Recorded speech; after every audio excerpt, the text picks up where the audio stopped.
Welcome. റഹ്മാനാണ്. ഹീമോഡൈനാമിക്സ് pathology സീരീസിൽ ഈ video എംബോളിസത്തെ കുറിച്ചിട്ടാണ്. സോ ഡിഫൈൻ ചെയ്യണം, ക്ലാസിഫൈ ചെയ്യണം വിവിധ തരം embolisms, pulmonary, systemic, fat, air, amniotic fluid embolism. So ഇതിനൊക്കെ പറ്റി പറയണം. എംബോളിസം പറയുന്നതിന് മുമ്പ് എന്താണ് എംബോളസ് എന്ന് പറയണം. Suppose this is A blood vessel, ഇതൊരു ബ്ലഡ് വെസൽ ആണ് എന്ന് കരുതിയാൽ, ആൻഡ് ഇതിൽ ഡിറ്റാച്ച്ഡ് ആയി, ഇവിടെ ഇങ്ങനെ ഒരു സംഭവം ഡിറ്റാച്ച്ഡ് ആയി ഇൻട്രാവാസ്കുലാർ രക്തക്കുഴലിന്റെ അകത്ത് ഉള്ള മാസ് സോളിഡ് ആകാം, ലിക്വിഡ് ആകാം, can be solid or liquid or even gaseous mass ആകാം. But it is carried by blood, ബ്ലഡിലൂടെ അങ്ങനെ അങ്ങോട്ട് ഒഴുകുകയാണ്. From the point of origin, ഇത് ഇവിടെ അല്ല ഉണ്ടായത്, വേറെ എവിടെയോ ഉണ്ടായതാണ്. ഉണ്ടായ സ്ഥലത്ത് നിന്നും ഡിറ്റാച്ച്ഡ് ആയി മറ്റൊരു ഭാഗത്തേക്ക് ടു എ ഡിസ്റ്റൻസ് സൈറ്റ് ഇങ്ങനെ പോവുകയാണ്. ആൻഡ് ആ എത്തിയ സൈറ്റിൽ സപ്പോസ് അത് ഇവിടെ എത്തി എന്ന് വിചാരിക്കുക, എത്തി ആൻഡ് ദിസ് കോസസ് അല്ലെങ്കിൽ ഓർഗൻസ്, എനി ഓർഗൻ എത്തി ആ ഏരിയയിൽ പുതിയ ടിഷ്യൂയിൽ ഡിസ്ഫങ്ഷൻ ഓർ ഇൻഫാർഷൻ ഉണ്ടാകും. So it can causes tissue dysfunction or the important word is infarction. അവിടെ ഇൻഫാർഷൻ ഉണ്ടാകും, ഇഷ്കീമിയ, നെക്രോസിസ് എന്നിവ എല്ലാം ഉണ്ടാക്കാം. ഇതെല്ലാം ചേർത്ത് പറഞ്ഞു കഴിഞ്ഞാൽ നമുക്ക് എംബോളൈ ഓർ എംബോളൈ അതിന്റെ ഡെഫിനിഷനായി എംബോളൈ ഓർ എംബോളസ് പ്ലൂറൽ സിംഗുലർ ആണ്. സോ എംബോളൈ ഈസ് എ ഡിറ്റാച്ച്ഡ്, വിട്ട് കിടക്കുക, മറ്റെവിടെയും ബന്ധമില്ലാത്ത ഇൻട്രാവാസ്കുലാർ രക്തക്കുഴലിലൂടെ ഒഴുകുന്ന മാസ്, ഇൻട്രാവാസ്കുലാർ മാസ്. അപ്പൊ ബ്രാക്കറ്റിൽ സോളിഡ് ആകാം, ലിക്വിഡ് ആകാം, ഗ്യാസ് ആകാം എന്ന് എഴുതാം. ആൻഡ് ദാറ്റ് ഈസ് ക്യാരീഡ്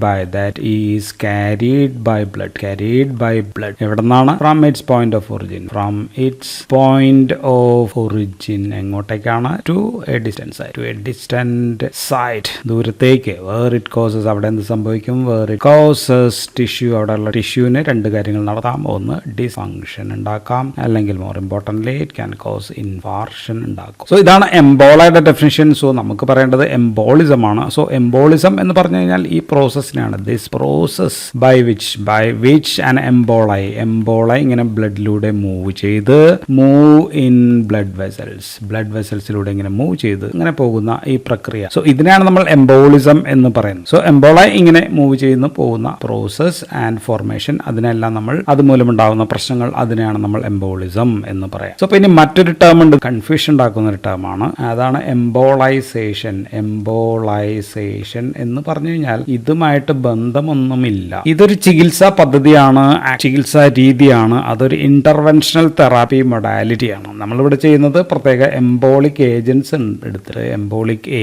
എടുത്തിട്ട് ബ്ലഡിലൂടെ അങ്ങോട്ട് കുത്തിവെക്കുന്നു. എന്നിട്ട് പ്രത്യേക ഭാഗത്തേക്കുള്ള രക്തക്കുഴൽ, ആ രക്തസഞ്ചാരം അങ്ങ് തടസ്സപ്പെടുന്നു. ഉദാഹരണത്തിന് ട്യൂമർ ഉള്ള ഭാഗത്തേക്കുള്ള രക്തയോട്ടം തടസ്സപ്പെടുത്താൻ നമുക്കിത് ഉപയോഗിക്കാം. അങ്ങനെ ഉപയോഗിക്കുന്ന ഒരു ചികിത്സാ രീതിയാണ് നമ്മൾ എംബോളൈസേഷൻ എന്ന് പറയാം. ഉപയോഗിക്കുന്നത് എംബോളിക് ഏജൻസ് ആണ്. അപ്പോൾ അതും ഇതുമായിട്ട് ബന്ധമൊന്നുമില്ല എന്ന് മനസ്സിലായി. ഇനി എംബോളിസത്തെ ഒന്ന് ക്ലാസിഫൈ ചെയ്ത് കഴിഞ്ഞാൽ, ഒന്ന് അതിന്റെ ഫിസിക്കൽ സ്റ്റേറ്റ് അനുസരിച്ചിട്ടാണ്. Physical state of the emboli. So അപ്പോൾ ഇറ്റ് ക്യാൻ ബി സോളിഡ് ആകാം, അല്ലെ? സോളിഡ് എന്ന് പറയുമ്പോഴത്തേക്കും ഇപ്പൊ ത്രോംബോ എംബോളിസം, അത് സോളിഡ് ആണ്. ദെൻ അത്തീറോമാസ് എന്താന്ന് നമുക്ക് ഓൾറെഡി അറിയാം. അത്തീറോമാസ് ആർ സോളിഡ് ആണ്. ട്യൂമർ സെൽസിന്റെ ക്ലംസ് വരാം, അല്ലെങ്കിൽ പാരസൈറ്റ്സ് മൂലം പാരസൈറ്റിക് ക്ലംസ് വരാം, ബാക്ടീരിയൽ ക്ലംസ് വരാം. Then foreign body emboli. So all these are solid in nature, solid mass ആണ്. സോ സെക്കൻഡ് ഈസ് ലിക്വിഡ് ആകാം. Liquid famous is fat globules liquid ആണ്. ചിലപ്പോൾ അതിന്റെ കൂടെ തന്നെ ബോൺ മാരോ എംബോളൈ അതിന്റെ കൂടെ, അല്ലെങ്കിൽ സെപ്പറേറ്റോ ഒക്കെ വരാം. ദെൻ ആംനിയോട്ടിക് ഫ്ലൂയിഡ് ആണ് ഏറ്റവും ഫേമസ് ആയിട്ടുള്ള ഒരു ലിക്വിഡ് എംബോളൈ, ആംനിയോട്ടിക് ഫ്ലൂയിഡ്. ഇതെല്ലാം ലിക്വിഡ് ഫോം ആണ്. അപ്പൊ മൂന്നാമത്തെ പിന്നെ പറയേണ്ട ഗ്യാസ് ആയിരിക്കും. ഗ്യാസ് എന്ന് പറയുമ്പോൾ എയർ ആയിരിക്കാം, നൈട്രജൻ ചിലപ്പോൾ വരാം, എയർ. ഇതെല്ലാം ഗ്യാസ് രൂപത്തിൽ ബ്ലഡിൽ എംബോളൈ ഉണ്ടാക്കാം. അപ്പോൾ ഫിസിക്കൽ സ്റ്റേറ്റ് കഴിഞ്ഞു. രണ്ടാമത്തത് നമ്മൾ നോക്കുന്ന ഏത് തരം എംബോളയായാലും വെദർ ഇറ്റ് ഈസ് ഇൻഫെക്റ്റഡ് ആണോ അല്ലെങ്കിൽ നോൺ ഇൻഫെക്റ്റഡ് ആണോ, ഇൻഫെക്ഷൻ ഇല്ലാതെ നോൺ ഇൻഫെക്ഷ്യസ് ആണോ എന്നുള്ളതനുസരിച്ചിട്ട് നമ്മൾ രണ്ടാക്കാം.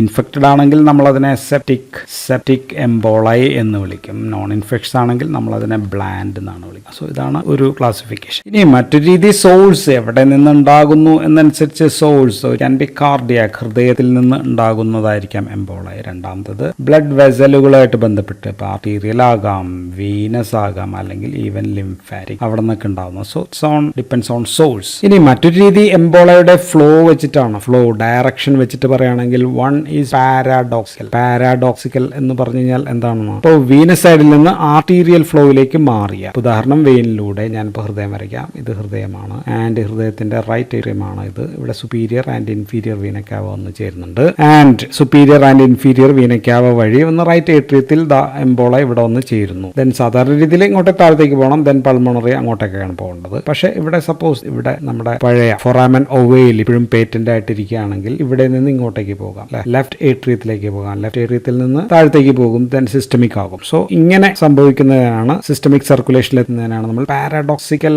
എംബോളിസം എന്ന് പറയും. മറ്റൊരെണ്ണം റിട്രോഗ്രേഡ് ആണ്. റിട്രോഗ്രേഡ് എന്ന് വെച്ചാൽ ഇപ്പോൾ ഇത് ബ്ലഡ് വെസൽ ആണെങ്കിൽ ബ്ലഡ് വെസലിന്റെ ഇങ്ങോട്ടാണ് ബ്ലഡ് ഫ്ലോ ഒഴുകുന്നതെങ്കിൽ നേരെ തിരിച്ച് ഇങ്ങോട്ടേക്ക് എംബോള ഇങ്ങോട്ടേക്ക് മൂവ് ചെയ്യുകയാണെങ്കിൽ so against the blood flow or opposite the blood flow ആണ് നമ്മൾ റിട്രോഗ്രേഡ് എന്ന് പറയുന്നത്. സോ രണ്ടാമത്തത് റിട്രോഗ്രേഡ് ആണ്. എന്തായാലും most commonest form of embolism എന്ന് പറയുന്നത് ത്രോംബോ എംബോളിസം. ത്രോംബോ രക്തക്കട്ടകൾ ഉള്ള എംബോളിസം ആണ് മോസ്റ്റ് കോമണസ്റ്റ് ഫോം. നമ്മൾ വെറുതെ പ്രത്യേകിച്ച് ഒന്നും പറയാതെ എംബോളിസം എന്ന് മാത്രം പറഞ്ഞാൽ നമ്മൾ ഉദ്ദേശിക്കുന്നത് ത്രോംബോ എംബോളിസം ആണ് എന്നുള്ളതാണ്. 90% ഇതാണ്. ആൻഡ് രണ്ടാമത്തെ ഇതാണ് ഫസ്റ്റ്. രണ്ടാമത്തെ പിന്നെ ഉള്ളത് ഫാറ്റ് എംബോളയാണ്. ഫാറ്റ് എംബോളയാണ് രണ്ടാമത് ഏറ്റവും കൂടുതൽ. കമ്പാരിറ്റീവ്ലി റയർ ആണത് എങ്കിലും അതാണ് സെക്കൻഡ് മോസ്റ്റ് പ്രൊഡോം. ഇനി ഏത് തരം എംബോള ആയാലും എംബോളിസം ആയാലും ഇതിന്റെ എല്ലാം clinical consequences. So clinical consequences എന്താണ് എന്ന് ചോദിച്ചു കഴിഞ്ഞാൽ സോ എവിടെ ഉണ്ടായാലും size of എംബോള one is what's the size of എംബോള. Size of എംബോള large ആണെങ്കിൽ വലിയൊരു എംബോളയാണെങ്കിൽ വലിയ ബ്ലഡ് വെസൽസിനെ ഒക്ലൂഡ് ചെയ്യും, ഒക്ലൂഷൻ ഓഫ് ബ്ലഡ് ഫ്ലോ ഉണ്ടാകും. രണ്ടാമത്തത് പൊസിഷനാണ്. ഏത് പൊസിഷനിലാണ്, ഉദാഹരണം ഇതൊരു ബ്ലഡ് സപ്ലൈ ആണ്, ഇവിടെ ഇത് ബൈഫർക്കേറ്റ് ചെയ്യുന്ന സ്ഥലമാണ്, ഇവിടെയാണ് എംബോള ഉണ്ടായെങ്കിൽ ഇങ്ങോട്ടേക്കും ബ്ലഡ് ഫ്ലോ ഇല്ല, ഇങ്ങോട്ടേക്കും blood flow. So end arteries ഉള്ള ഭാഗത്താണോ, ഇതെല്ലാം പ്രധാനമാണ്. ദെൻ മൂന്നാമത്തെ കേസ് എന്ന് വെച്ചാൽ വാസ്കുലാർ ബ്ലഡ്.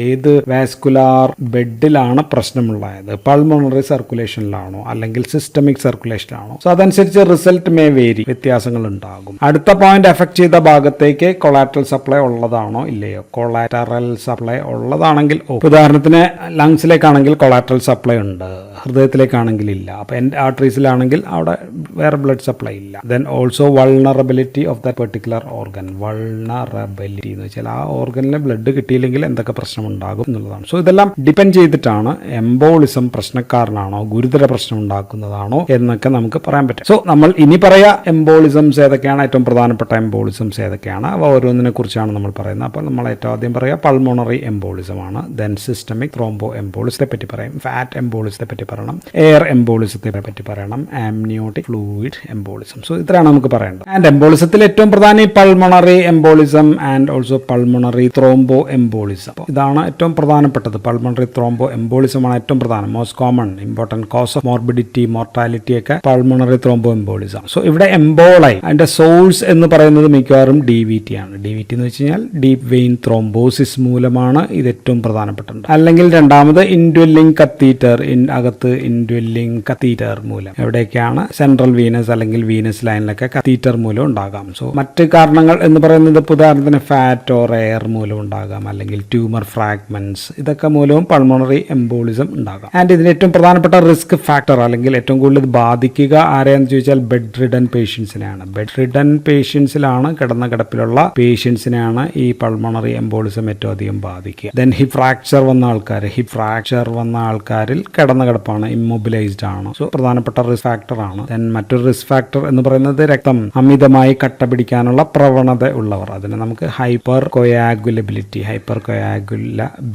കണ്ടീഷൻസ് ഉള്ള ആൾക്കാർ. അപ്പോൾ ഏതൊക്കെയാണ്? പ്രൈമറി കോസ് ആകാം, സെക്കൻഡറി കോസ് ആകാം. Primary and secondary hypercoagulability states. Primary ഏതൊക്കെയാണ്? ആന്റിഫോസ്ഫോലിപ്പിഡ് സിൻഡ്രോം അല്ലെങ്കിൽ ഫാക്ടർ V ലീഡൻ, അങ്ങനെയൊക്കെയുള്ള കാരണങ്ങൾ കൊണ്ടുണ്ടാകാം. സെക്കൻഡറി ഒരുപാട് കാരണങ്ങളുണ്ട്. ഒബിസിറ്റി ആകാം, അല്ലെങ്കിൽ ക്യാൻസർ മൂലമാകാം, ഓറൽ കോൺട്രാസെപ്റ്റീവ്സ് ഗുളിക കഴിക്കുന്നത്, പ്രഗ്നൻസി. സോ ഇതെല്ലാം സെക്കൻഡറി കോസ് ആണ്. ബ്ലഡ് കട്ട പിടിക്കാൻ കൂടുതൽ സാധ്യതയുള്ള ആൾക്കാരാണ്, അവരിലും ഈ പൾമോണറി ത്രോംബോ എംബോളിസം വരാം. ദെൻ ഇതിന്റെ ഫങ്ഷണൽ കോൺസിക്വൻസ് നോക്കി കഴിഞ്ഞാൽ ഏറ്റവും പ്രധാനപ്പെട്ടത് നമ്മൾ സൈസ് ഓഫ് ദ ത്രോംബയാണ്. ത്രോംബയുടെ സൈസ് അനുസരിച്ചിട്ടാണ്. ആൻഡ് ഇത് എവിടെയാണ് ലോഡ്ജ് ചെയ്യുന്നത് എന്നുള്ളത്. പൾമോണറി എന്ന് പറയുമ്പോൾ തന്നെ നമ്മൾ പറയുന്നത് ഇവിടെ ലങ്സിൽ, 2 ലങ്സ് ഉണ്ട്. ഈ ലങ്സിൽ ബ്ലഡ് വെസലിൽ ഉണ്ടാകുന്ന ത്രോംബസിനെ പറ്റിയാണല്ലോ. സോ അത് എവിടെയാണ് ലോഡ്ജ് ചെയ്യുന്നത് എന്നനുസരിച്ച് മിക്കവാറും 60 to 80% അത് സൈലന്റ് ആണ്, ക്ലിനിക്കലി സൈലന്റ് ആണ്. കാരണം ചെറുതാണ്. ഇവിടെ വന്നിട്ട് ഒരു ചെറുതുണ്ടായി കഴിഞ്ഞാൽ വലിയ കുഴപ്പമൊന്നുമില്ല, അത് അവിടെ ഇരുന്നോളും. പൾമോണറി ആർട്ടറിയിലെ ഡിസ്റ്റൽ ഏരിയയിലാണ്, അവിടെ ബ്ലോക്ക് ചെയ്യാം. ഇതുമൂലം ഇത്രയും ഭാഗം ടിഷ്യൂ ഹൈപ്പോക്സി ഉണ്ടാകാം, ഇഷ്കീമിയൊക്കെ ഉണ്ടായിട്ട് ഫൈനലി അവിടെ ഒരു ഇൻഫാർക്ഷൻ ഉണ്ടാകാം എന്നുള്ളതാണ്. ലങ്സിലെ ഇൻഫാർക്ട് എന്ന് പറയുന്നത് എപ്പോഴും ഹെമറേജിക് ഇൻഫാർക്ട് ആണെന്ന് ഓർക്കുക. ഹെമറേജിക് ഇൻഫാർക്ട് ആണ്. എന്താണ് കാരണം? കാരണം ലങ്സിന് ഒരു ബ്ലഡ് സപ്ലൈ മാത്രമല്ല, വേറെ ബ്ലഡ് സപ്ലൈ കൂടി ഉണ്ടല്ലോ. ബ്രോങ്കിയൽ ആർട്ടറീസിൽ നിന്നും ബ്ലഡ് സപ്ലൈ ഉണ്ട്. പൾമോണറി ആർട്ടറിയുടെ ഉണ്ട്, bronchial arteries, 2 dual blood supply ഉള്ള ഓർഗനാണ്. സോ ഇവിടെ ബ്ലോക്ക് ചെയ്താലും ഇവിടെ നിന്നുള്ള ബ്ലഡ് വരും. അതുകൊണ്ടാണ് നമ്മൾ ഇതിനെ ഇൻഫാർക്ട് ഈസ് റെഡ് ഇൻഫാർക്റ്റ് ആണ് അല്ലെങ്കിൽ ഹെമറേജിക് ഇൻഫാർക്റ്റ് ആണെന്ന് പറയാം. അയോട്ടയിൽ നിന്ന് വരുന്ന ബ്ലഡ് സപ്ലൈ അഡീഷണൽ വരുന്നുണ്ട്. ആൻഡ് ഇനി ലാർജ് വലിയതാ ഇങ്ങോട്ട് ഇത് റൈറ്റ് ഏട്രിയയിൽ നിന്ന് പുറപ്പെട്ട് പൾമണറി ആർട്ടറിയുടെ ബൈഫർക്കേഷനിൽ, സോ പൾമണറി ആർട്ടറി ഇവിടെ എത്തി ഹൃദയത്തിൽ നിന്ന് പുറത്തേക്ക് പോകുന്നു. പൾമണറി ആർട്ടറിയുടെ ബൈഫർക്കേഷനിലാണ് ഇവിടെ വന്ന് പിടിക്കുന്നതിനെ നമ്മൾ വിളിക്കുക സാഡിൽ എംബോളസ് എന്നാണ് നമ്മൾ വിളിക്കുക. ഹൃദയത്തിൽ നിന്ന് പുറത്തിറങ്ങി പൾമണറി ആർട്ടറിയുടെ ഇവിടെ ആ സാഡിൽ ഏരിയ, സോ ഇതുമൂലം ഹൃദയത്തിന് ഫെയിലിയർ ഉണ്ടാകാം, സിവിയർ കാർഡിയക് കോംപ്രമൈസ് ഉണ്ടാകും.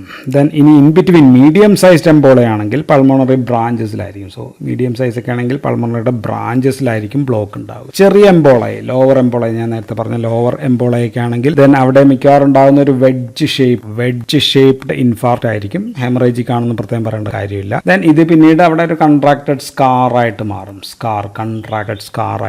ലാർജ് മാസി എംബോളിസം ആണെങ്കിൽ മരണമാണ് കാരണമാകുക 60%-ലധികം. പക്ഷേ ഒബ്സ്ട്രക്ഷൻ വന്നാൽ മാത്രമാണ് മോർ ദാൻ 60% ഒബ്സ്ട്രക്ഷൻ ഒട്ടും പോകാത്ത കണ്ടീഷനൊക്കെ വന്നാലാണ് പ്രശ്നം. അപ്പോൾ ഉണ്ടാകുന്നത് അക്യൂട്ടായിട്ടുള്ള കോർ പൾമോണൈൽ എന്ന് പറയുന്ന കണ്ടീഷൻസിലേക്കാണ് പോകുന്നത്. And acute right sided heart failure ഉണ്ടാകും എന്നും കൂടി ഓർക്കുക. സ്മോൾ എംബോളൈസ് സൈലന്റ് ആണെന്ന് ഞാൻ പറഞ്ഞു കൂടുതലും, പക്ഷേ ഇതാണ് സ്മോൾ എംബോളൈസ് ആണ് പൾമോണറി എംബോളൈസിൽ ഏറ്റവും കൂടുതലുള്ളത്. അപ്പോൾ ട്രാൻസിയൻ ചെസ്റ്റ് പെയിൻ വരാം, ഇടയ്ക്കിടയ്ക്ക് കഫ്, ഇതൊക്കെ ആയിരിക്കും വരിക. മറ്റ് സിംറ്റംസ് എല്ലാം depends upon size and location തന്നെയാണ്. ഡിസ്നിയ, ശ്വാസം വലിക്കാനുള്ള ബുദ്ധിമുട്ട്, പ്ലൂറിറ്റിക് പെയിൻ എന്ന് പറയുമ്പോൾ പെയിൻ ഉണ്ടാകാം, കഫ്, ഫീവർ, ഹെമറ്റപ്റ്റിസിസ്, അങ്ങനെയൊക്കെയുള്ള പ്രശ്നങ്ങളായിരിക്കും സാധാരണ ഉണ്ടാകും. ഇനി multiple emboli over a period of time ഉണ്ടായി കഴിഞ്ഞാൽ, സ്ഥിരമായിട്ട് ഇടക്കിടക്ക് ഇങ്ങനെ എംബോളൈ ഉണ്ടായി കഴിയുമ്പോൾ അപ്പോഴത്തേക്ക് ഉണ്ടാകുന്ന കണ്ടീഷനാണ് പൾമോണറി ഹൈപ്പർ ടെൻഷൻ ഉണ്ടായിരിക്കാം. ദെൻ റൈറ്റ് വെൻട്രിക്കുലർ ഫെയിലിയറിലേക്കൊക്കെ ഇത് നയിക്കാം. ആൻഡ് ഈ കണ്ടീഷൻസിനെ chronic leads to chronic cor പൾമണയിലാണ് ഉണ്ടാവുക. Chronic cor pulmonale. സോ ഇത് അക്യൂട്ട് കോർ പൾമണയിലാണ്. ആൻഡ് ദിസ് സ്ഥിരമായിട്ട് ഇടക്കിടക്ക് വരുമ്പോൾ ക്രോണിക് കോർ പൾമണൈൽ എന്ന് പറയുന്ന പ്രശ്നം ഉണ്ടാവും. ഇനി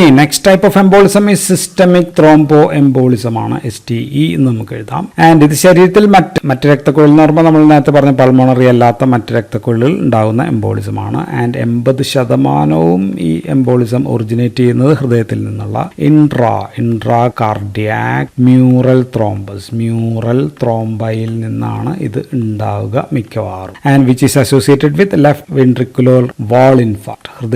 ഹൃദയമാണെങ്കിൽ ലെഫ്റ്റ് വെൻട്രിക്കിളിനകത്ത് ഇവിടെ ഉള്ള ഇൻഫാർക്ട് മൂലമായിരിക്കാം, അല്ലെങ്കിൽ left atrial dilatation and fibrillation, ഇവിടെയൊക്കെ ഫിബ്രിലേഷൻ മൂലമായിരിക്കാം, അല്ലെങ്കിൽ പോകുന്ന ബ്ലഡ് വെസൽ അന്യൂറിസം ഉണ്ടാകാം, അതെറോസ്ക്ലെറോട്ടിക് പ്ലേക്ക് ഉണ്ടാകാം, അല്ലെങ്കിൽ ഹൃദയത്തിൻ്റെയൊക്കെ വാൽവുലാർ വെജിറ്റേഷൻസ് മൂലമാകാം, അല്ലെങ്കിൽ നേരത്തെ പറഞ്ഞ പാരാഡോക്സിക്കൽ വീനസ് ത്രോംബൈ അങ്ങനെയും വരാം. സോ അങ്ങനെയാണ് ഇവിടെ നിന്നാണ് നമ്മുടെ അയോട്ട സ്റ്റാർട്ട് ചെയ്യുന്നത്. സോ ഇതാണ് സിസ്റ്റമിക് സർക്കുലേഷൻ. സോ ഇവിടെ ഉണ്ടാകുന്നതിനെ പറ്റിയാണ് നമ്മൾ പറയുന്നത്. ആൻഡ് ഇവിടെ ഏറ്റവും കൂടുതൽ ഉണ്ടാകുന്നത് നേരത്തെ താഴത്തേക്ക് പോയി കഴിഞ്ഞാൽ ഇവിടെ കാലുകളിലേക്ക് പോകുന്ന ലോവർ എക്സ്ട്രിമിറ്റീസിലാണ് ഏറ്റവും കൂടുതൽ ഉണ്ടാകുന്നത്. കാലുകളിലേക്കും മറ്റും രക്തപ്രവാഹം തടസ്സപ്പെടുന്നതാണ് പ്രശ്നം. അപ്പോൾ ഇൻഫാർക്ഷൻ ഉണ്ടാകും, ischaemia, infection and also gangrene പോലെയുള്ള പ്രശ്നങ്ങൾ ഉണ്ടാകും. സോ കാലുകളിലേക്കൊന്നും ബ്ലഡ് പോകുന്നില്ല. 10% ബ്രെയിനിലാണ്, 10% can occur in brain. Then 10% പിന്നെ ഉണ്ടാകുന്നത് കിഡ്നിയിലുണ്ടാകാം, സ്പ്ലീനിലുണ്ടാകാം, ഇൻറ്റസ്റ്റൈൻ പോലുള്ള മറ്റ് ഓർഗൻസോ any systemic organ other than this lungs affect ചെയ്യുന്നതാണ് നമ്മൾ സിസ്റ്റമിക് ത്രോംബോ എംബോളിസം എന്ന് നമ്മൾ പറയും. So this is causing embolism in variety of സൈറ്റിൽ ആൻഡ് ഔട്ട്കം ഈസ് ഇൻഫാർക്ഷൻ തന്നെയാണ് ഔട്ട്കം ഇൻഫാർക്ഷൻ. ഇപ്പം അടുത്ത എംബോളിസം നമുക്ക് പറയേണ്ടത് ഫാറ്റ് എംബോളിസത്തെ പറ്റിയാണ്. ഇത് ഫാറ്റ് ഗ്ലോബ്യൂൾസ് രക്തത്തിൽ എത്തുമ്പോഴാണ്. സോ ഇത് ബ്ലഡ് ആണെങ്കിൽ ബ്ലഡിനകത്ത് ഫാറ്റിന്റെ ഗ്ലോബ്യൂൾസ് ഇങ്ങനെ എത്തി കട്ട പിടിക്കുമ്പോഴാണ് ഉണ്ടാവും. എൻ്റെ ഏറ്റവും പ്രധാനപ്പെട്ട കാരണം ട്രോമയാണ്. ട്രോമ മൂലം ഫ്രാക്ചർ ഓഫ് ലോങ് ബോൺസ്, ആക്സിഡന്റിലും മറ്റും അസ്ഥിമജ്ജയും അതുമായിട്ട് ബന്ധപ്പെട്ടുള്ള സംഭവങ്ങൾ വാസ്കുലാർ സൈനസോയിഡ്സ് വഴി, അസ്ഥിമജ്ജയുടെ അറ്റത്ത് നിന്ന് വാസ്കുലാർ സൈനസോയിഡ്സ് വഴി ബ്ലഡിനകത്തേക്ക് എത്തുകയാണ്. ബോൺ മാരോ ഉണ്ടാകാം, ഫാറ്റ് ഗ്ലോബ്യൂൾസ് ഒക്കെ വരാം. സോ അതാണ് ഇത് കാരണം കൂടുതലുണ്ടാക്കുന്നത്. ദെൻ സിവിയർ സ്കിൻ ഇഞ്ചുറി മൂലം വരാം, സോഫ്റ്റ് ടിഷ്യൂ ട്രോമ മൂലം വരാം, ബേൺസ്. സോ ഇങ്ങനെയൊക്കെ പ്രശ്നങ്ങൾ മൂലവും ബ്ലഡിനകത്ത് ഒരുപാട് ഫാറ്റ് കൊഴുപ്പെത്താം. ആൻഡ് ഇതുമൂലം 2 പ്രശ്നങ്ങൾ ഉണ്ടാകാം. ഒന്ന് മെക്കാനിക്കൽ പ്രശ്നങ്ങളാണ്, മെക്കാനിക്കൽ പ്രശ്നങ്ങൾ ഉണ്ടാകാം. ദെൻ ബയോകെമിക്കൽ ചേഞ്ചസും ഉണ്ടാകും. സോ അപ്പോൾ എൻ്റെ സിംറ്റംസ് വെച്ചിട്ട് നമ്മൾ പറയാം ഫാറ്റ് എംബോളിസം സിൻഡ്രോം എന്നാണ് നമ്മൾ പറയാം. സോ ബ്ലഡിലൂടെ ഇപ്പോൾ ലങ്സിലെത്തിയെന്ന് വിചാരിക്കുക, ലങ്സിനകത്തേക്ക് ഫാറ്റ് കൊഴുപ്പ് അങ്ങോട്ട് എത്തിക്കഴിഞ്ഞാൽ അവിടെ അടയും. സോ പൾമോണറി ഇൻസഫിഷ്യൻസി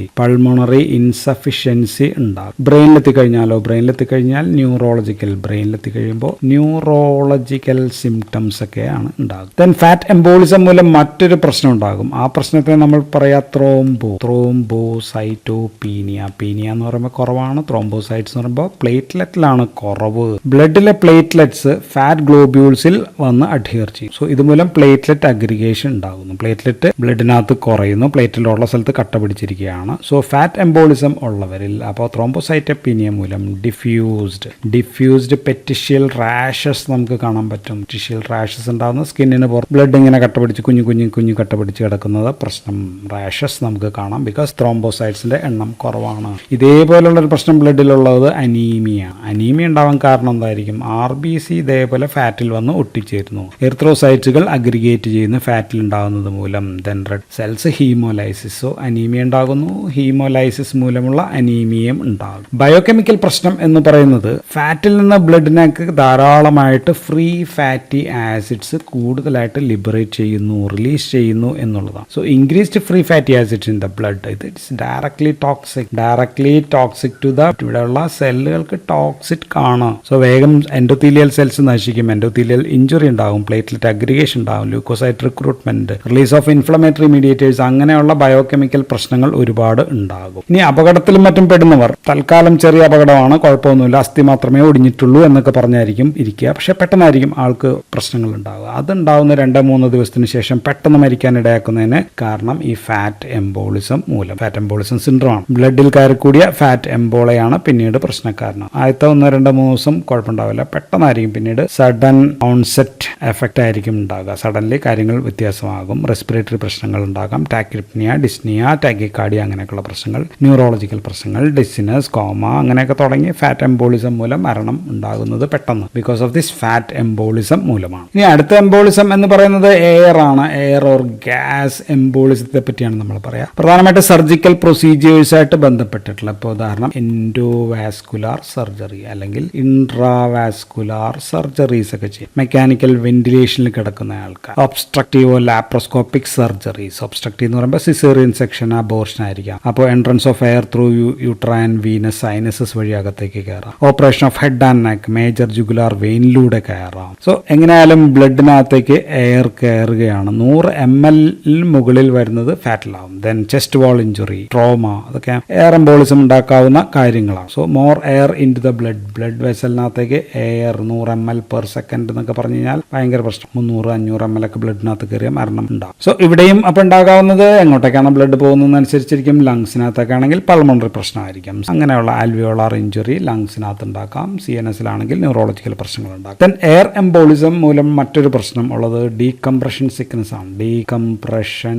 സിക്നസ് എന്ന് പറയുന്നത് ആർക്കാണ്? അത് ഡൈവേഴ്സ് അല്ല. ഏത് ഡൈവേഴ്സ് ആണ്? ഡീപ് സീ ഡൈവേഴ്സ് അല്ലെങ്കിൽ സ്കൂബ ഡൈവേഴ്സ്. ഇവരിലൊക്കെ ഉണ്ടാകാവുന്ന പ്രശ്നം അണ്ടർ വാട്ടറിൽ വെച്ചിട്ട് ഇവരുടെ ബ്ലഡിനകത്തേക്ക് കൂടുതൽ നൈട്രജനൊക്കെ അകത്തേക്ക് കയറും, നമ്മൾ ശ്വസിച്ചെടുക്കുന്ന സംഭവത്തിൽ നിന്ന്. പക്ഷെ അവർ പെട്ടെന്ന് മുകളിലേക്ക്, അണ്ടർ വാട്ടറിൽ നിന്ന് പെട്ടെന്ന് മുകളിലേക്ക് കയറുകയാണെങ്കിൽ അപ്പോഴത്തേക്കും പ്രഷർ കുറയുമ്പോഴത്തേക്കും ഈ കയറിയ ഈ ഗ്യാസ് പെട്ടെന്ന് പുറത്തേക്ക് ഇറങ്ങും. അത് കൂടുതൽ പ്രശ്നം ഉണ്ടാകും. ഹൈ പ്രഷറിൽ അപ്പോൾ നൈട്രജൻ കയറിയത് വേഗം ബ്ലഡിനകത്തേക്ക് കയറും. സോ ഇതുമൂലം വരുന്ന കണ്ടീഷനാണ് ബെൻസ് ആൻഡ് ചോക്സ് എന്നാണ് വിളിക്കുക. ബെൻസ് ആൻഡ് ചോക്സ് എന്ന് വെച്ചാൽ അക്യൂട്ട് കണ്ടീഷനാണ്. ബെൻസ് എന്ന് പറയുമ്പോൾ ഇത് ജോയിൻസിനകത്ത് ഗ്യാസ് അറൗണ്ട് ജോയിൻസിൽ കയറുന്നതാണ്, അക്യൂട്ട് കണ്ടീഷനാണ്.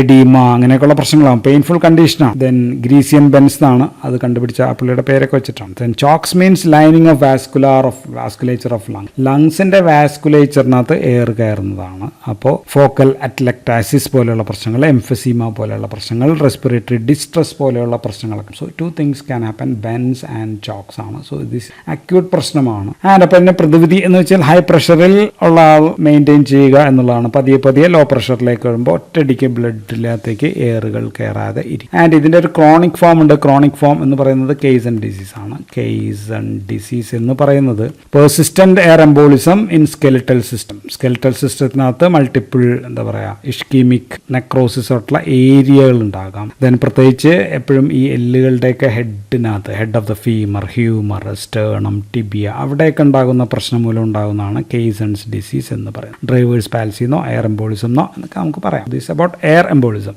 ഇനി അവസാനത്തെ എംബോളിസം നമുക്ക് പറയാനുള്ളത് ആംനിയോട്ടിക് ഫ്ലൂയിഡ് മൂലമുള്ള എംബോളിസം ആണ്. ആംനിയോട്ടിക് ഫ്ലൂയിഡ് എന്തിനുള്ളത്? ആംനിയോട്ടിക് ഫ്ലൂയിഡ് എംബ്രിയോനെ പ്രൊട്ടക്ട് ചെയ്യാനായിട്ടുള്ള കുഷ്യൻ ഓർ സാക്കായിട്ട് വർത്തിക്കുന്ന സാധനമാണ്. അപ്പോൾ ലേബറിന്റെ സമയത്ത്, ഇമ്മീഡിയറ്റ് പോസ്റ്റ്പാർട്ടം, പ്രസവത്തിന് തൊട്ട് ശേഷം അല്ലെങ്കിൽ ലേബറിന് ഇടയിൽ, സോ ഈ amniotic fluid enter into the uterine വെയിൻസിനകത്തേക്ക് ഈ ആംനിയോട്ടിക് ഫ്ലൂയിഡ് എൻ്റർ ചെയ്യും. ഇപ്പോൾ റൈറ്റ് സൈഡഡ് ഹേർട്ട് ഫെയിലിയർ ഒക്കെയാണ് സാധാരണ. റൈറ്റ് സൈഡഡ് ഹേർട്ട് ഫെയിലിയർ ഉണ്ടാകാം. ദെൻ പൾമണറി എംബോളിസം പോലെയുള്ള പ്രശ്നങ്ങളൊക്കെ ഉണ്ടാകാം. And this is very serious ആണ്. സീരിയസ് ആണ്, മാത്രമല്ല അൺപ്രഡിക്റ്റബിൾ ആണ്, ആർക്കാണ് ഉണ്ടാകുന്നതെന്നും പറയാൻ പറ്റില്ല. 1 in 50,000 ഡെലിവറീസ് ഓർ ഇങ്ങനെയുള്ള സമയത്ത് ഉണ്ടാകുന്നതാണ്. അൺപ്രിവെന്റബിൾ ആണ്. കോഴ്സ് ഓഫ് മെറ്റേണൽ ഡെത്തിന്റെ കാരണമാണ്. 5th മോസ്റ്റ് ലാർജസ്റ്റ് ഗർഭിണികളിൽ അല്ലെങ്കിൽ പ്രസവമായിട്ട് ബന്ധപ്പെട്ടുള്ള ഏറ്റവും കൂടുതൽ മരണം ഉണ്ടാകുന്ന ഒരു കാരണമാണ്. So this is always abrupt ആണ്, പെട്ടെന്നുണ്ടാകുന്ന ഒരു കണ്ടീഷൻ ആണ് ഇത്. ആൻഡ് ആംനിയോട്ടിക് ഫ്ലൂയിഡിനകത്ത് എന്തൊക്കെയുണ്ട്? ആംനിയോട്ടിക് ഫ്ലൂയിഡ് കമ്പോണൻസ് ഇപ്പം നമ്മൾ നോക്കിക്കഴിഞ്ഞാൽ അതിനകത്ത് എപ്പിത്തീലിയൽ സ്ക്വാമസ് സെൽസ് അല്ല കുട്ടിയുടെ ഉണ്ടാകും, ഫ്രം സ്കിൻ ഉണ്ടാകും, ഫീറ്റൽ സ്കിൻ ഉണ്ടാകും, then fat from the vernix കാസിയോസയിൽ നിന്നുള്ള ഫാറ്റ് ഉണ്ടാകും, ദെൻ ലാനുഗോ ഹെയർ എന്ന് പറയുന്ന സംഭവങ്ങൾ ഉണ്ടാകും, then bile from meconium, mucus, ഇങ്ങനെയൊക്കെയുള്ള സംഭവങ്ങളൊക്കെ അതിനകത്തുണ്ടാകും. So these all can trigger immunological problems in mother. Immunological problems, biochemical പ്രശ്നങ്ങൾ അമ്മയിൽ ഉണ്ടാക്കാം എന്നുള്ളതാണ്. സോ മാത്രമല്ല ദിസ് ആംനിയോട്ടിക് ഫ്ലൂയിഡ് എന്ന് വെച്ചാൽ ട്രോംബോപ്ലാസ്റ്റിൻ ആക്ടിവിറ്റി ഭയങ്കരമായിട്ട് കൂടുതലുള്ളതാണ്. സോ കൊയാഗുലേറ്റീവ് ഫാക്ടർ ആണ് സംഭവം. സോ ബ്ലഡ് കട്ട പിടിക്കാം, അപ്പോൾ DIC ഉണ്ടാകാം, ബ്ലീഡിങ്, അങ്ങനെയൊക്കെയുള്ള പ്രശ്നങ്ങൾ ഉണ്ടാകാം. ആൻഡ് ഇമ്മ്യൂണിറ്റി പ്രശ്നങ്ങൾ മൂലം അപ്പോൾ വാസോ ആക്റ്റീവ് സബ്സ്റ്റൻസസ് ഒക്കെ ഒരുപാട് ലിബറേറ്റ് ചെയ്യുന്നത് മൂലം സീരിയസ് ആയിട്ടുള്ള പ്രശ്നങ്ങൾ ഉണ്ടാകാം. സോ പൾമണറി ഹൈപ്പർ ടെൻഷൻ ഉണ്ടാകാം, right sided heart failure to left sided heart failure ഉണ്ടാകാം, then acute respiratory distress syndrome, ഇങ്ങനെയൊക്കെയുള്ള പ്രശ്നങ്ങളിലേക്ക് പോകും. ഡിസ്നിയ, അങ്ങനെയൊക്കെയുള്ള പ്രശ്നങ്ങൾ, സയനോസിസ്, ഇങ്ങനെയൊക്കെ ആയിരിക്കും കാണുക. ബ്ലഡ് സപ്ലൈക്ക് തകരാറുണ്ടാകുന്നത് മൂലം ന്യൂറോളജിക്കൽ പ്രശ്നങ്ങളും ഉണ്ടാകാം. ഇഫ് സർവൈവ്, ആൾ രക്ഷപ്പെടുകയാണെങ്കിൽ, സർവൈവ് ചെയ്യുകയാണെങ്കിൽ ബ്ലീഡിങ് ഉണ്ടാകാം, ദെൻ DIC, അങ്ങനെയൊക്കെയുള്ള പ്രശ്നങ്ങളായിരിക്കും രക്ഷപ്പെടുന്നവരിൽ ഉണ്ടാകും. സോ ഇതാണ് നമുക്ക് എംബോളിസത്തെ പറ്റി പറയാനുള്ളത്. So we talked about embolism and different types of embolism. So thank you for watching.